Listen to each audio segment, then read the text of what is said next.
when you started this event, you did say I would get some answers even if I wasn't sitting in this chair, and that has happened, so I want to say thank you. Can we talk about child loss? You can talk about anything you want. Okay. I've followed the law of attraction for years, and in 2014, my son passed away. So I kind of got off track a little bit because I thought, how could I create that? I also want to connect with him, so I know that the only way to do that is to get to his vibration rather than the vibration that this loss has caused. Well, to get to your vibration, your true vibration. Yes. Because the only loss that exists in all of the universe, and it's not the easiest thing to hear when something like this has happened to you, but the only loss that exists is the loss of your own connection with all that is.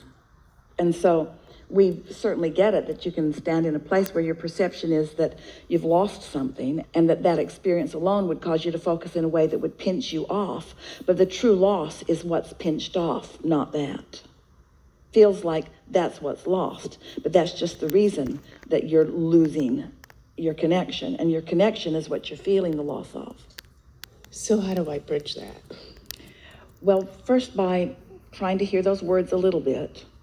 The nice thing, and we know it's hard to hear that there could be anything nice about such a thing, but there are so many nice things about it. And the nice thing about someone you really care about making their transition, first of all, most people will do everything that they can think of to do before they will really work toward alignment. Most people will take an action approach first every time before they'll take a vibrational approach, because they trust their action world, even though it's sort of sucky.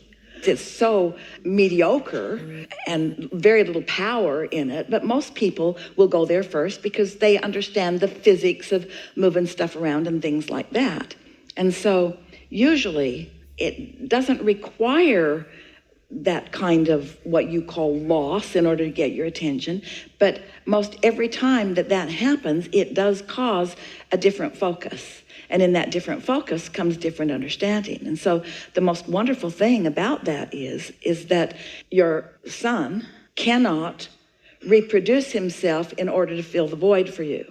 You've got to fill that void with something else, which requires that you just give up on the way that you would traditionally fill your voids and take another approach. And the good news is that when you take that other perspective and you do fill that void, it is so much more satisfying than you ever could have anticipated. Does that make sense? It does. So how do I accomplish that? Our first answer to you is you want it more than you've ever wanted anything, and you do. It's not just a desire to fill that void. It's a desire to return to your happy self. It's a desire for things to be whatever normal is a little bit again for you. It's a desire for the sun to shine in your heart. It's a desire for happiness, but it's also a powerful. We said it to our friend earlier. It's a desire for clarity. It's a desire for understanding. It is a desire for knowing, which is the reason that you guys cooked this whole scheme up to begin with. So it isn't that you negatively created. It's that somebody else gets to create their own reality, and you had an agreement that you'd be in on it and that it would benefit you, as from that perspective, you know everything does. Now, most of you who signed that disclaimer at the time that you made the decision to come into these physical bodies would like to retract it now that you're in your physical bodies. We understand that, but you can't take it back. It's a much bigger picture than you know. So we know that was a helpful basis. So now what? Anything more that you want to chew on a little bit around that? No, I think that's good. We will say to you that when Jerry made his transition, now it's a little bit of a different thing. Jerry had been around a long time. And when Jerry and Esther came together, he said, I might cut out on you early, because he was older than Esther. And she said, I don't care. And turned out she did. She wanted to take that back too. She cared a lot and suffered a lot. And the moment in time that it began to get a lot easier for Esther, almost suddenly, was when she finally heard us say, you have to stop looking for him where he was and look for him where he is, which takes the whole notion of loss out of the conversation altogether. And even though Esther had a basis of that because she's been playing with us for a long time, it still took some adapting because they were never apart. And so he was an integral part of about every thought that she had about everything. And so when she realized that he was still thinking about those things, that was really helpful to her. In fact, she's finding him to be really more efficient than ever. With excellent timing about things.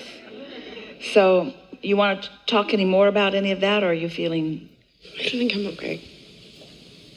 Have fun with this. And 5 minutes ago, you couldn't have heard those words from us. Have fun with this. Have fun exploring the outrageous, delicious new aspects of your eternal relationship with this one. Esther has another friend whose significant other made her transition. And Esther talks with him occasionally. And he keeps wanting to say and wanting Esther to accept and wanting himself to accept something that is unacceptable. He keeps saying, I have to move on, which of course is acceptable. But I have to accept that she is gone. And Esther always goes, whoa, whoa, whoa, whoa, whoa, whoa, whoa, whoa, whoa. And then Esther explains again. She's not gone, she's still, not like that, but Esther because Esther knows that his recovery would be so quick if he could accept the existence, the presence, the interest, the playing, the co-creating that is still happening. And Esther knows for sure that his feeling of loss would go away altogether and be replaced by a feeling of such eternal, co-creative excellence. But he has a belief that he's been dragging around, and a lot of humans around him wanting him to accept. You can't move on until you accept that she is gone. But you can't do that because they're still banging on your door. Where are all these thoughts and feelings coming from? What's his inspiration? How come I'm getting these blocks of thought? In other words, there's no gone. There's just eternal relationships that you can continue to foster all that you want. And there's plenty of humans that would say, oh, that's just crazy talk. But they're not talking much about the continuity of source. You know the way that the majority of them talk about the continuity of source energy? There was this man, his name was Jesus. He came, he was here once. He did these things, then he died. He died a terrible death, and he did it for you. And now you should feel bad for the rest of your life that he had to come there and suffer all of that for you. And that's the end of the story. And hardly ever did they say, and he's talking to you all day, and he's aware of you, and he cares about you, and he knows what you're doing. In other words, they've got it all wrong, especially that part. Yeah. There we go.